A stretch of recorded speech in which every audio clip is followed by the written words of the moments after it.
ডিমের খোসা গাছের জন্য খুবই উপকারী।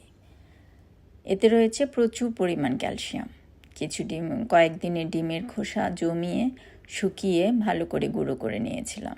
এগুলো আজ প্রতিটা মরিচ গাছে দিয়ে দিলাম। এতে গাছে ফুল ফল আসতে সহায়তা করবে। মাটিটা একটু নেড়ে চেড়ে দিয়ে গুঁড়োগুলো মাটির নিচে নিয়ে নিলাম। প্রতিটা গাছের গুঁড়োগুলো নেড়ে চেড়ে দিলাম।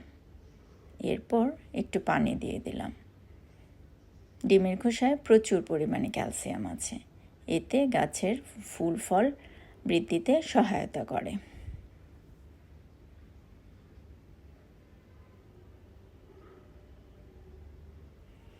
এরপর একটু পানি দিয়ে দিলাম।